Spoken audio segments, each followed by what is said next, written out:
Good morning students. तो हमारा बच्चों डेरिवेटिव का जो हमें फ्रॉम फर्स्ट प्रिंसिपल से हम क्वेश्चन कर रहे थे, अब हम उसी चीज़ को डायरेक्ट प्रॉपर्टी, सारी जो प्रॉपर्टीज हैं वो कहाँ से आई? फर्स्ट प्रिंसिपल से आई।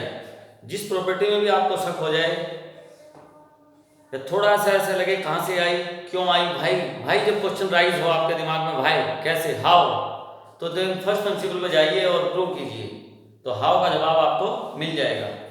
तो जितने भी प्रॉपर्टीज हैं डेरिवेटिव की, सब फर्स्ट प्रिंसिपल से बनाई। अब बार बार हमारे क्वेश्चन को फर्स्ट प्रिंसिपल से करें तो वो पर वहीं पर करेंगे, या तो हमें डाउट हो भाई डेरिवेटिव गलत है या सही है, या फिर वहाँ मेंशन हो, स्पेसिफिक मेंशन हो कि फ्रॉम फर्स्ट प्रिंसिपल से डेरिवेटिव कीजिए।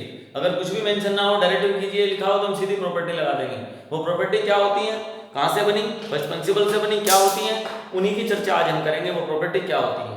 तो स्टूडेंट्स, हम स्टैंडर्ड जो रिजल्ट्स हैं, स्टैंडर्ड फंक्शन है, उनके हम डेरिवेटिव कर रहे हैं। डायरेक्ट सारी की तो नहीं कर लिख सकते बोर्ड पर, क्योंकि इनफाइनाइट है, कहाँ तक लिखेंगे, लगे रहें 10 साल तक तो भी नहीं लिख पाएंगे।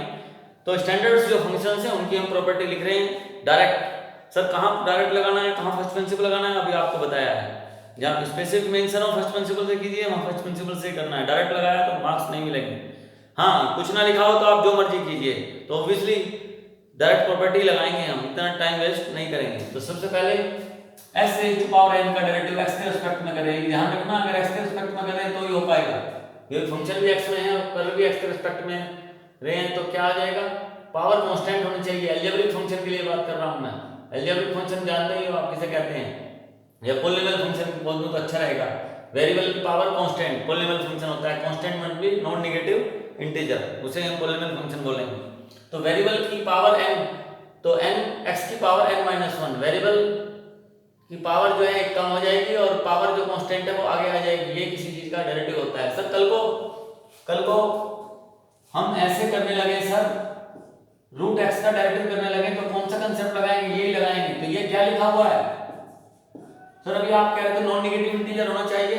हाँ, वो पॉलीनोमियल के लिए था, लेकिन पॉलीनोमियल नहीं है तो रेशनल फंक्शन है तो भी चलेगा। यहाँ पर अगर आपको मैंने ऐसा बोल दिया तो वो केवल पॉलीनोमियल के लिए ही नहीं, किसी और के लिए भी हो सकता है, जबकि पॉलीनोमियल नहीं है। पॉलीनोमियल में तो पावर क्या होनी चाहिए, नॉन नेगेटिव इंटीजर। अब ये नॉन नेगेटिव इंटीजर ही नहीं है, नेगेटिव पॉजिटिव छोड़िए, इंटीजर ही नहीं है, तो 1/2 इंटीजर नहीं होता, 0.5 है। तो हम क्या करेंगे, इसमें ये प्रॉपर्टी लगा देंगे सर, कांस्टेंट चाहे जो मर्जी हो, हाँ चाहे जो मर्जी हो, वेरिएबल की पावर अगर कांस्टेंट आ जाए तो ये कंसेप्ट ही लगेगा हर क्वेश्चन में, लेकिन वेरिएबल के रिस्पेक्ट में ही डेरिवेटिव होना चाहिए, ये ध्यान रखना। तो n कहां जाएगा, आगे x की पावर क्या हो जाएगी, कम, तो हाफ में से एक कम जाएगा बेटे, क्या होता है हाफ, x की पावर -हाफ। -हाफ को क्या लिखते हैं, -हाफ को रूट x कहते हैं। सर वो कैसे, माइनस के जाने के कारण तो नीचे आ गया x की पावर हाफ, और x की पावर हाफ का मतलब रूट होता है।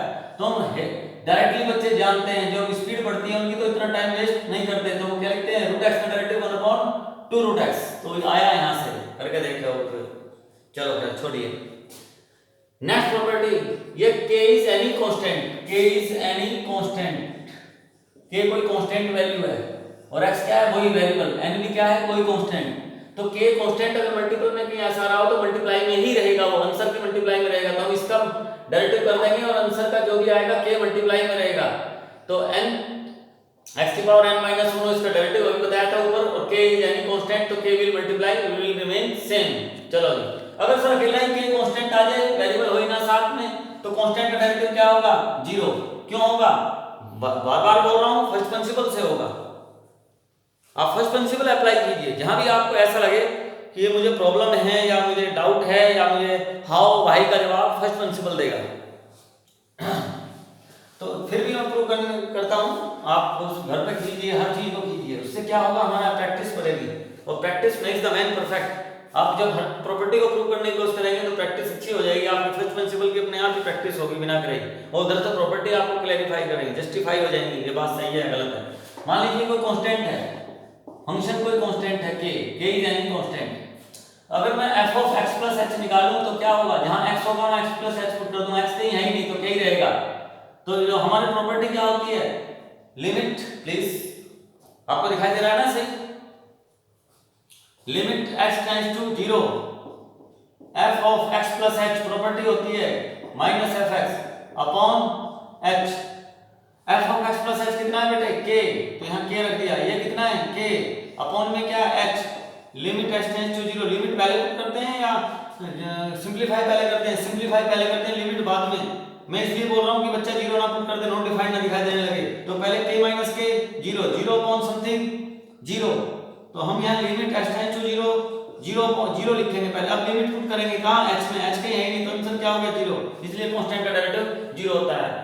तो कोई पूछने लगे, वैसे भी चेंज जब कांस्टेंट है और दुनिया की कांस्टेंट fx y k और fx k एक ही बात है, ये fx बोल लो या y k, और y k लाइन किसके पैरेलल होती है, मान लीजिए k या तो ऐसे पैरेलल होगी या ऐसे होगी, k नेगेटिव है तो ऐसे आ जाएगी, k पॉजिटिव है तो ऐसे हो जाएगी, तो चेंज इन वन क्वांटिटी, तो चेंज तो कुछ हो ही नहीं, जीरो चेंज, जब जीरो चेंज डेरिवेटिव को ही चेंज कहते हैं, चेंज को ही डेरिवेटिव कहते हैं, दोनों तरफ वाइस वर्सा कैसे बोले, तो चेंज को ही डेरिवेटिव कहते हैं, चेंज जीरो, नीचे चेंज कुछ भी हो, एक क्वांटिटी का change with respect to other change तो हो रहा है, पर एक quantity zero, zero upon something zero, practically भी आप समझ सकते हैं, कई एंगल से समझ सकते हैं, ओनली फर्स्ट प्रिंसिपल ही नहीं है, हजारों तरीके हैं।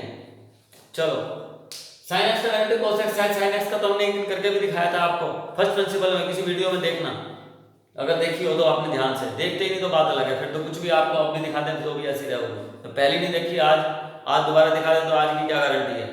तो sin x का डेरिवेटिव cos x का डेरिवेटिव माइनस sin x, सारे कहां से आए, फर्स्ट प्रिंसिपल से, डायरेक्ट प्रॉपर्टीज बता रहा हूं मैं, डायरेक्ट प्रॉपर्टीज ऑफ डेरिवेटिव कहां लगानी है, जहां फर्स्ट प्रिंसिपल ना लिखा हो डायरेक्ट लगा दो। tan x का derivative secant x square x, cot x का derivative minus cosec x square x, तो secant x का secant x into tan x, cosec x का minus cosec cot x, sir याद तो हो जाते हैं, प्लस माइनस की गलती हो जाती है, तो याद रखना जहां को वहां minus, where whenever co is there then minus will be there, co is there minus is there, तो जहां where there is a co there is a minus, याद रखना, इससे क्या होता है बहुत जल्दी याद रहता है, आंसर अब याद रहेगा, माइनस कहां प्लस कहां, जहां भी को है वहां माइनस है।